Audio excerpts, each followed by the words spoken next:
Ticket. ഒരു Menaka. Ticket. ഒരു പത്മ. ഒരു ടിൻഡു. വെറും ടിൻഡു അല്ല, ടിൻഡു മോൻ. ഏതാ ഈ കാലൻ? എടാ, നീ എന്താടാ വിളിച്ചത്? കാലനെന്നോ? നിന്റെ മുത്തശ്ശനാവാനുള്ള പ്രായമുണ്ടടാ ഇരിക്കെ. മുത്തശ്ശ, ഞാൻ മുത്തശ്ശനെ കാലാന്ന് വിളിച്ചില്ല. വിളിച്ചു. എന്റെ ചെവിക്ക് യാതൊരു കുഴപ്പമില്ല. ഈ കാലൻ ഏതാന്ന് നീ ചോദിച്ചത് ഞാൻ കേട്ടതാ. എന്റെ പൊന്നു മുത്തശ്ശ, ഞാൻ ഈ കാലൻ കുട കണ്ടിട്ട് ചോദിച്ചതാ. നല്ല കുട. എന്ത് രസാ കാണാൻ. ഏതാ കമ്പനി? കമ്പനി? അയ്യോ, എന്റെ കുട കാണുന്നില്ല. വണ്ടി നിർത്ത്. എന്റെ കുട കാണുന്നില്ല. ഇയാളെ കൊണ്ട് വലിയ ശല്യായല്ലോ. എന്താടാ നീ പറഞ്ഞത്? ശല്യമായെന്നോ? ഞാൻ ശല്യമായെന്നോ? അയ്യോ, മുത്തശ്ശനെ അല്ല, മുത്തശ്ശന്റെ കുട എടുത്ത ആളില്ലേ, അവന്റെ കാര്യം പറഞ്ഞതാ.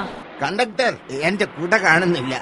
അവിടെ എവിടെയെങ്കിലും നോക്ക്, കാണും. ഇല്ല, വണ്ടി വീട് നേരെ പോലീസ് സ്റ്റേഷനിലേക്ക്. കൊടയെടുത്തത് ഏതവനായാലും വേണ്ടില്ല, അവനെ ഞാൻ പൊക്കും. പിടികിട്ടി മുത്തശ്ശ, പിടികിട്ടി. മിടുക്കൻ നീയാണടാ, മിടുക്കൻ. നീ അന്വേഷിച്ച ആളെ കണ്ടുപിടിച്ചല്ലോ. പറയടാ, ആരാ മുത്തശ്ശന്റെ കുടയെടുത്തത്? ആരും എടുത്തില്ല. പിന്നെ നീ പിടികിട്ടിയെന്ന് പറഞ്ഞതോ? പിടികിട്ടിയെന്ന് പറഞ്ഞത് ദാ കുടയുടെ പിടികിട്ടിയെന്നാ. Tinderman rocks.